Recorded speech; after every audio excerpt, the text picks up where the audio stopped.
Our movie starts today with an announcer letting us know that the Taliban destroyed the Buddha statue because they consider it a form of disbelief. Anyway, a team arrives to restore the statue to its original state and rebuild it from scratch because it's as important as the Sphinx to us, except this statue's nose is still there. This is Aryan, an archaeologist and our hero, and he's landing from the plane at Bamiyan village where the statue was wrecked. He's friendly with the locals and hitches a ride with this guy to get them there. He reaches the excavation site and acts like a plasterer, checking out the type of sand around there. Someone comes up and says they found the statue's ear, and man, that ear is huge. But Aryan doesn't care and tells his assistant Bilal that there's something metallic under the sand. Bilal thinks it looks like a landmine and says they gotta hand it over to the army first. Aryan tells him that you Pakistanis always call the army in every situation and tells them to dig with him to see what this is. A big box comes out and someone calls for Tomiko, who looks totally Chinese,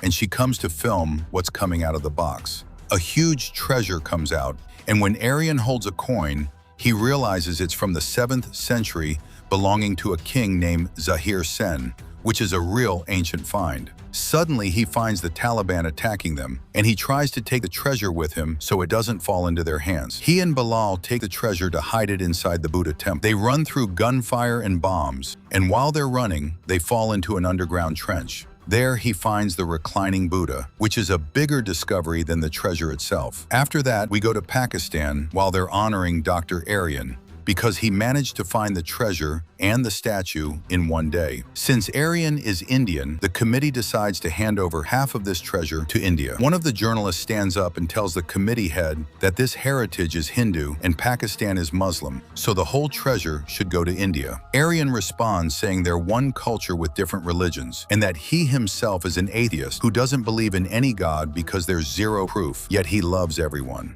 He kept talking, and people just clapped. After that, he's at home, and his wife tells him he shouldn't have talked about religion because everyone is talking about him being an atheist. He tells her to forget about all that since he got promoted at work. She's happy for him because he chose his worldly life. Anyway, he finds his little son reading a story that proves there's a God, so he gets annoyed and asks the kid if he wants to go to heaven or what. After that, we find some men protesting because the Indian government is going to demolish the Ram Setu bridge to build a water canal for ships, and people aren't feeling that at all. Indra arrives, who wants to wreck the bridge to pass his ships through the canal that's going to be made. He finds the world flipped against him, but he doesn't care because money is his top priority. He tells Sat, who's with the Ministry of Archaeology, that he doesn't want trouble because people here are real tight with their religion. He says he has a plan to shut them up and goes quickly to Aryan. He tells him, since you're an atheist and say there's no God, write a report letting people know that Ram isn't a god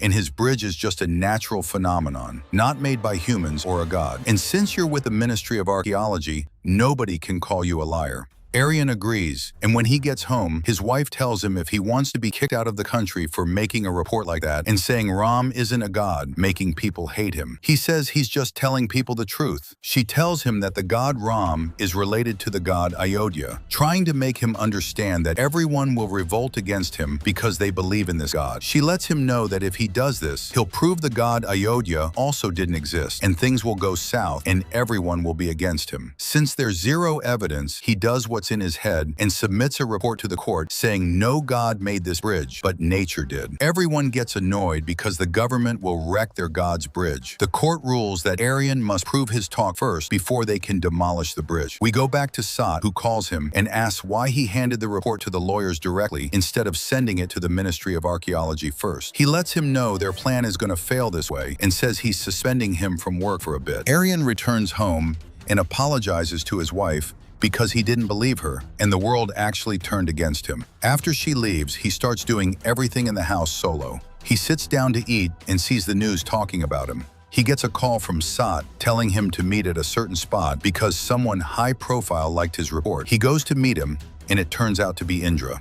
Indra lets him know he liked his report and that he's the one who made this plan to build a canal for his ships, because his company is a cargo shipping company. Aryan finds out he's building a new ship, but it consumes a lot of fuel. And when their project succeeds and they wreck the ram bridge, the distance will decrease and his ship won't burn much fuel. He tells him he wants him to make another report with evidence to submit to the court and that he'll send him on a trip to discover the truth. Aryan says people here don't want to know the truth because they love Ram for no reason, and if they find out he's not a god, things will go crazy, and he doesn't want that. Indra says things are already crazy, so stay on his side.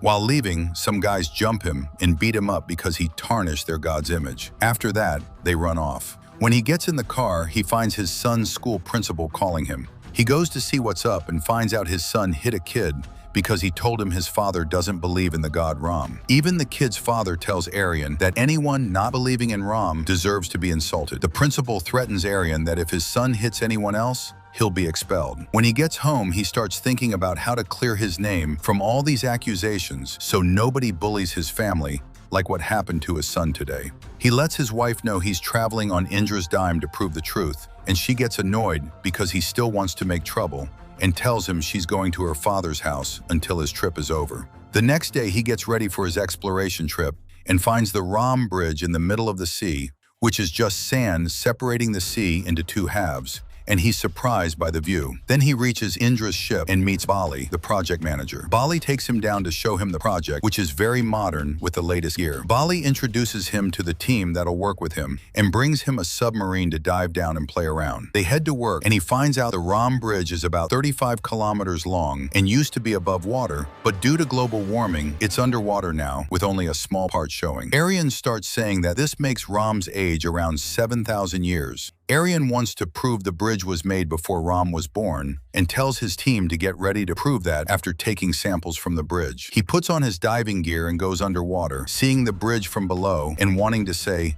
"Glory to God," but he's an atheist. He tells Bali the bridge is an engineering miracle and goes to the bridge's base to take a sample. Sandra, who's on the team, asks him to take a coral sample too to know its age. After returning to the ship, he finds out the bridge is 18,000 years old, meaning Ram is a kid compared to it. Everyone is happy because they determined the bridge's date, but Aryan wants more evidence and says this sample was from outside the structure. He wants a stone from the core of the structure itself to be sure, because the surface might have other stones deposited on it. He decides to take a team and dive to check for himself. He finds a floating rock, and when he gets close, Bali tells him it's the border of the neighboring country and he'll cause trouble with them. But he doesn't listen and continues his way to reach that rock. Because of that, Bali pulls him back before he reaches it. When the submarine comes out, he's not in it. Suddenly, he comes out of the water with a stone, walking on the submerged Ram Bridge. He gets on the ship and says they gotta study the age of this rock. Bali doesn't seem to like this. Aryan starts examining the stone, and Sandra tells him the coral report is new, meaning this coral was planted recently in this spot. The surprise is that the stone they have turned out to be 7,000 years old too. Aryan gathers all the info and concludes that Ram is also 7,000 years old, and a human made it this way. He lets Bali know he's writing a report that the Ram Bridge is man-made and was actually made during Ram's time. He calls Indra and tells him the truth, and Indra tells him he wants him to be even more sure and that he must break a part of the bridge to take a real stone from the structure, but from the area past the border so India doesn't flip out. He says he'll talk to the other government to make things easy, but to do it at night to avoid trouble. That night, he gets ready to dive with his team. Gabriel feels Bali doesn't like this, takes the rock with her as they go down. After they dive to the ocean floor, they find the oxygen is low, and there's a storm with no way out. Aryan realizes Bali sent them to die down there as a plan to get rid of the three of them, but Aryan manages to handle it and pushes the submarine to the surface and succeeds. Because of the storm, the three of them fall off the submarine and are about to drown, but a guy named AP comes with his boat and rescues them, letting them know they're now in Sri Lanka. He takes them to the nearest shore and turns out to be a tour guide. He tells them he'll let them know everything about the Ram Bridge, and if they want to get more rocks, he'll help them, but everything has a price. The next day, Bali reaches the submarine and wants to make sure they died. He decides to go to the nearest island to see if they're there. On the way, he finds them riding with AP, so he fires at them to stop them, but AP escapes and calls his rebel friends. They reach the island to escape, and while running, they drop the Ram Bridge stone. After that, they get on the rebels' plane, who keep firing at Bali and his men. Suddenly, Gabriel takes a bullet and falls from the plane and dies. After that, we find out Indra is behind her death because he tasked Bali with killing these people because they found out the truth about the bridge and his project would fail. We go back to Aryan in the rebels' camp, and he can't forget Gabriel's face as she was dying. He needs to call his family to check on them, so AP brings him a satellite phone. At that time, the court announces the Ram Bridge was built before Ram was born, and it's a natural thing. Aryan talks to his wife and apologizes because she was right. She tells him his mission is over, and he let people know the bridge isn't Ram's. He says he didn't do anything and didn't write any reports. He lets her know he left the project and fled because they found out the truth. But he won't come back until he brings a rock, proving the Ram Bridge belongs to the god Ram. She tries to talk sense into him to return. At that moment, he sees the resistance soldiers worshipping a god related to Ram. He thinks about proving the connection between the two to confirm to people that Ram is real. He goes to AP to tell him, and he says there's a library with drawings that might help. When they go there, Aryan notices a guy staring at him a lot. Then he leaves the newspaper and walks away. When he checks it, he finds his and Sandra's photos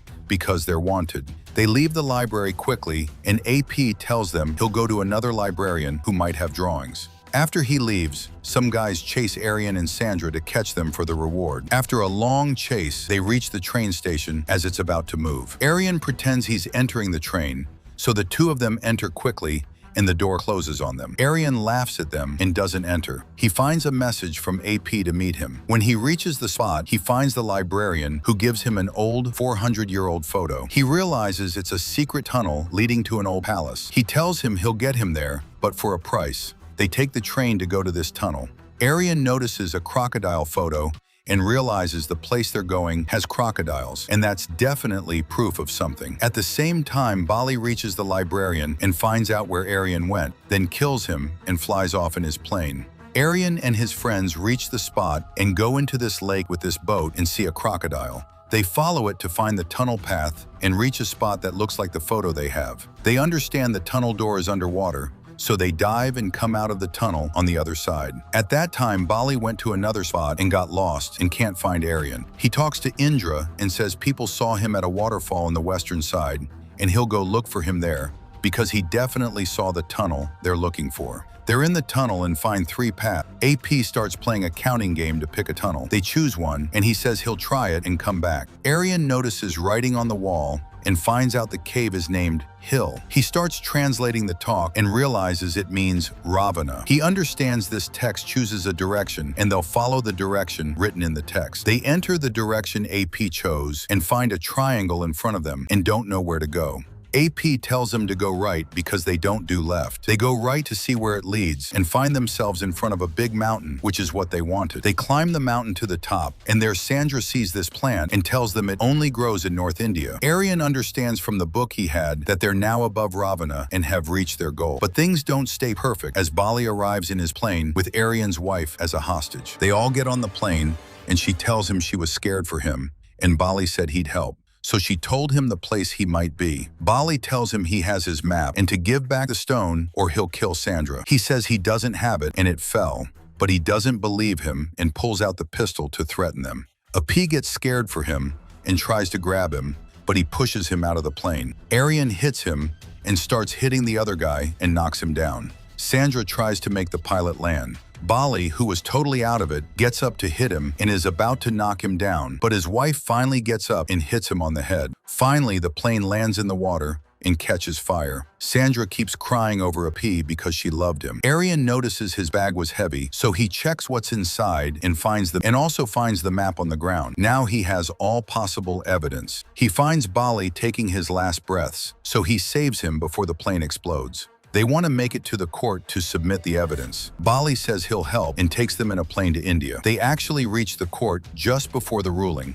Aryan introduces himself and takes out his stone, proving Ram is from 7,000 years ago. He also brings photos of the coral reefs that were recently planted there, letting them know someone did that to make the bridge look natural. The lawyer says this isn't enough proof, and he must prove Ram made the bridge and it's actually man-made. He takes out the map he found, the photos he took during the trip, and the plant from the mountain that only grows in North India. The lawyer says the bridge is named Adam's Bridge. The judge starts understanding that an explorer made a map of India and changed the bridge's name from Ram to Adam, conspiring with Britain to forge Indian history, and all that is backed by evidence. He also reminds them of the Buddha incident and the Taliban, saying everyone was against it because it's a religious thing. And the same goes for the Ram Bridge. It shouldn't be demolished because it's a religious thing for Indians. He says they gotta find a solution to preserve their culture and progress. He leaves the ruling to the judge but tells him to settle it amicably. When he leaves the court, his wife tells him he's better than any lawyer and should leave archaeology for law because the money is good. After that, he says he just wants to know why a P took him to Sri Lanka while he had the stone. She says surely to find more evidence and tells him to check his bag. He pulls out the notebook where he was writing the trip's accounts. At that moment, Sandra comes and says the court will give its ruling. The judge says the Ram Bridge is part of history and they can't demolish history, so he rules to stop the demolition. Everyone is happy with the ruling. After that, Aryan returns home and remembers a P. He goes to check his diary and finds strange talk like the talk he saw in the cave. Here he starts understanding why every time a P was going the right way and choosing the spots where they'd find evidence. He understands here that the god Ram is the one who sent him, so Aryan would know the evidence he wants to know and win the case in the end. Here he switches from atheism to worshipping the god Ram. It didn't make much difference, but okay, a weird movie with its gods that I'm hearing about for the first time. Anyway, our movie ends here today. I'll see you in the next movie. Peace. And with that, our movie ends. Hope you liked the recap. If you reached the end, don't forget to leave a like on the video and write us a nice comment as you always do. And for those watching us for the first time, subscribe to the channel to see all the upcoming recaps. See you in the next movie. Peace.